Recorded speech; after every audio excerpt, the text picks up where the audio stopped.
Fala, gente. Tudo bem com vocês? Para ficar um pouco melhor, nossa gravação, vou gravar segurando o microfone mesmo, tá bom? Se ficar um pouquinho distante assim, a voz não vai sair tão boa, tá? Mas que bom poder estar aqui com vocês. Que bom poder estudar a palavra de Deus mais uma vez com vocês aqui. É muito bom sempre poder compartilhar um pouquinho da palavra de Deus. E hoje falar sobre uma coisa bem bacana, um assunto bem bacana que eu creio que vai abençoar muito a vida de vocês, tá bom? Hoje eu queria falar especificamente de um texto que é Filipenses capítulo 1, versículo 2. Diz assim o texto: A vocês, graça e paz da parte de Deus, nosso Pai, e do Senhor Jesus Cristo. Apesar desse texto ser tão pequeno, ele tem uma profundidade muito grande. Até pelo seu contexto e o que ele significa para a gente, é um texto simplesmente fenomenal e que eu creio que vai ter muitas lições práticas aqui para você e que vão abençoar muito a sua vida. Só que, antes de tudo, dentro do que eu preparei aqui para falar com vocês, a gente precisa primeiramente contextualizar, né, esse texto bíblico, esse versículo. Então, uma contextualização bem rápida aqui, Paulo ele escreve essa carta aos Filipenses enquanto ele estava preso. E provavelmente essa prisão aqui é a prisão de Roma, que acontece em 61, 62 depois de Cristo. Filipos aqui, que é a cidade para a qual Paulo envia a sua mensagem, a sua carta, era uma colônia romana da Macedônia e era estrategicamente importante porque tinha uma presença grega e romana. Além de que muitos cristãos ali eram ou judeus convertidos ou gentios convertidos, e a cidade, por esse fato de ser uma colônia romana, possuía também leis, privilégios romanos, mas a cultura em si era marcada pelo sincretismo religioso. E você percebe muito isso, que na cultura daquela época se existiam deuses gregos, práticas de culto público e tradições judaicas que também existiam ali naquela localidade, e por isso se existiam muitas tensões ali. Só que, como Paulo escreve essa carta a essa igreja, e nessa igreja majoritariamente as pessoas eram novas, convertidas, porque Paulo foi a primeira pessoa a levar o evangelho à Europa, e mais especificamente à cidade de Filipos, essas pessoas que eram recém-convertidas, elas precisavam de um encorajamento espiritual, de instrução prática, de exortação à unidade, mas a unidade baseada na verdade. Precisavam desses ensinamentos para que eles crescessem na graça, no conhecimento e conseguissem caminhar no evangelho, mas no evangelho correto. No meio de tanta crença que existia naquela localidade, eles precisavam de um ensinamento correto e Paulo se propõe a fazer isso dentro da epístola que ele escreve aos Filipenses. Então, nessa epístola, enquanto Paulo está ministrando, ele desafia valores sociais, valores econômicos, religiosos também que estavam estabelecidos ali, e acaba que assim oferecendo uma nova identidade agora centrada em Jesus Cristo e não baseada nos princípios e valores daquela localidade que era a cidade de Filipe, tá? Então é nesse cenário aqui que Paulo saúda a igreja com isso, com a graça e a paz. E essas duas palavrinhas, apesar de serem bem simples, acaba que aqui, dentro desse contexto, assumindo dimensões tanto espirituais, teológicas e práticas, por que não assim dizer? E práticas bem profundas para essa comunidade. Mas para a gente entender ainda mais sobre o que Paulo queria dizer ao cumprimentar a igreja dessa forma, nós precisamos aprofundar o nosso conhecimento nessas duas palavras, graça e paz. Se você notar a palavra graça aqui, ela no grego é charis. Então essa palavra graça no grego é charis e significa favor imerecido, benevolência divina, capacidade que Deus dá para perseverar e viver santamente. Então, no que isso implica? A graça aqui, ela é demonstrada como uma graça transformadora, como uma graça contínua, uma graça viva, uma graça ativa. Não é apenas aqui você receber a graça de Deus, mas é continuar sendo moldado pela presença de Deus por essa graça.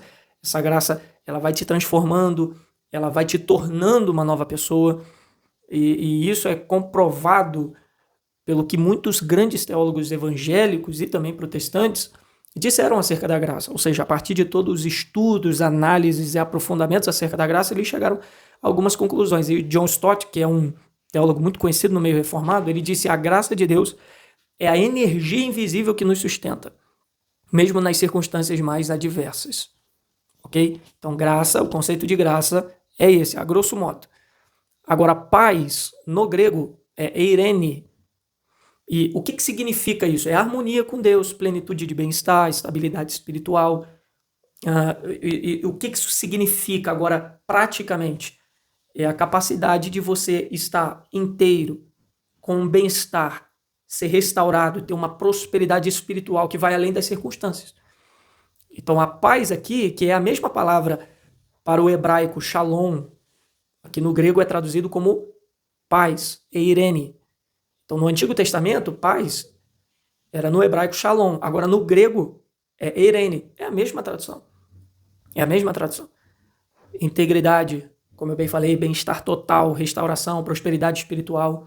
Então, vai muito além do que a ausência de dificuldades, a ausência de lutas, a ausência de provação, a ausência de dificuldades físicas.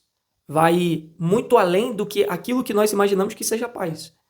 Então, paz para muitas pessoas é a ausência de dificuldades físicas, humanas, visíveis. Não.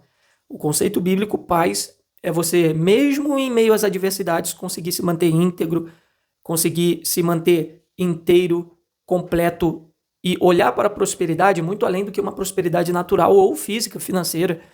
É ver a prosperidade como algo espiritual que abrange a sua vida imaterial. Tá? E o John Piper, que também é um teólogo protestante, ele disse que a verdadeira paz é fruto da graça de Deus, é a presença de Cristo no coração e não na ausência de conflito. Então, a verdadeira paz ela é fruto da graça de Deus. Então, por isso que a vocês, filipenses, graça e paz da parte de Deus, nosso Pai, e do Senhor Jesus Cristo. Ok? Só que agora eu preciso fazer uma reflexão com você com o que isso implica em nossas vidas. A primeira coisa que isso implica é que a vida cristã aqui ela é relacional. Ela é vista como uma vida relacional. Então, perceba que a graça e a paz se manifestam justamente em comunhão com Deus e com a comunidade. Então, com Deus, graça e paz da parte de Deus, nosso Pai, do Senhor Jesus Cristo. Então, essa graça e essa paz, ela vem de Deus. Mas, ela é ofertada a quem? Versículo 2. Quem é o alvo dessa graça? Quem é o alvo dessa paz? A vocês. Não é a você. É a vocês. Então, é ofertada à igreja. É ofertada à comunidade. Então, a graça e a paz se manifestam na nossa comunhão com Deus e com os irmãos. Isso me leva a compreender uma coisa. Graça e paz é direcionada àqueles que querem ter um bom relacionamento com Deus e com as pessoas. Porque há pessoas que acreditam que o relacionamento que deve se manter estável, bem, é só com Deus. Com as pessoas, não. E, na verdade, a graça e a paz, ela só se manifesta para quem tem um desejo de aprofundar o seu relacionamento com Deus e também se aprofundar no seu relacionamento com as pessoas. Olha como isso está totalmente entrelaçado ao nosso relacionamento com as pessoas e não somente com Deus. O escritor aos Hebreus diz, segui a paz com todos. Segui o quê? A paz com todos e a santificação sem a qual ninguém verá o Senhor.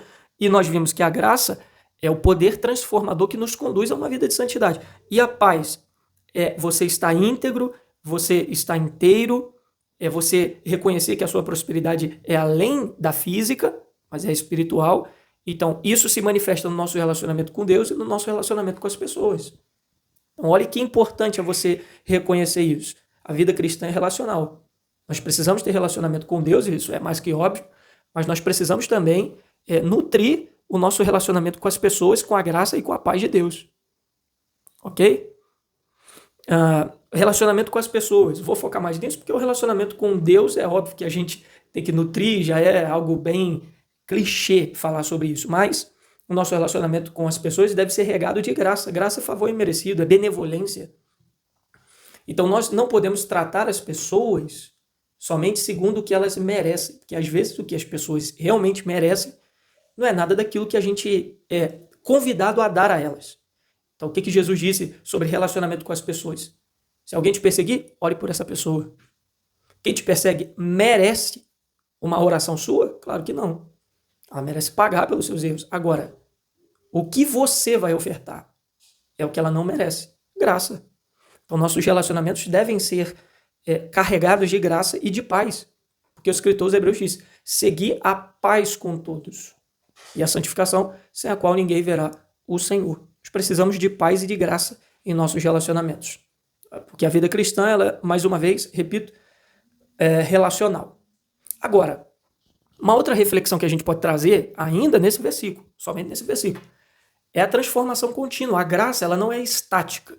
Ela atua diariamente na vida do crente. Eu não vou entrar em pormenores, mas essa palavra que a vocês, graça e paz da parte de nosso Deus e do Senhor Jesus Cristo, traz a reflexão de que a graça não é algo parado, não é algo paralisado, não é algo estático.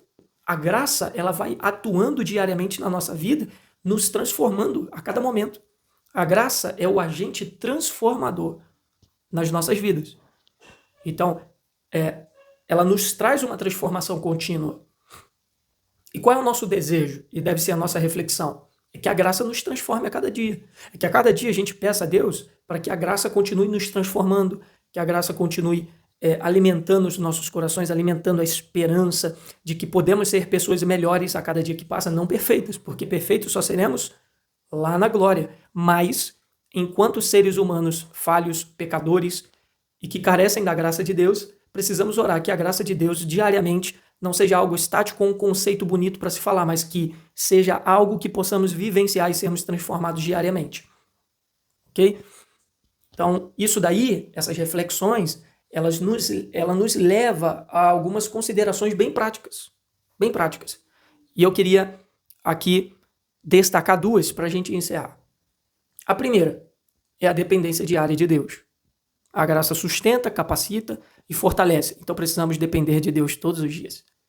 E que depender de Deus não seja somente uma frase pronta para simplesmente dizermos algo para Deus que não vivemos diariamente. Então nós dependemos diariamente de Deus, dependemos de Deus para ter paz, dependemos de Deus para que a graça dele nos transforme diariamente. Esse deve ser o nosso desejo. E a segunda coisa é a perseverança no meio das adversidades. Mesmo em crise, graça e paz podem nos ser ofertados. Mesmo em momentos difíceis, você pode ter paz e você pode ter a renovação da graça de Deus diária na sua vida. Então, dependa de Deus, persevere no meio das adversidades. Por quê? Porque a nós, a igreja de Filipos, nos é ofertado graça e paz da parte de Deus, nosso Pai, e do Senhor Jesus Cristo. Eu espero que essa palavra tenha te abençoado muito. Que Deus te abençoe até a nossa próxima aula. Se você tem alguma dúvida, deixa aqui nos comentários, porque eu quero responder e sanar suas dúvidas, se assim for possível. Você gostou desse vídeo? Deixa um likezinho aí, comenta, compartilha com seus amigos, tá bom? Deus te abençoe. Até a próxima aula em nome de Jesus.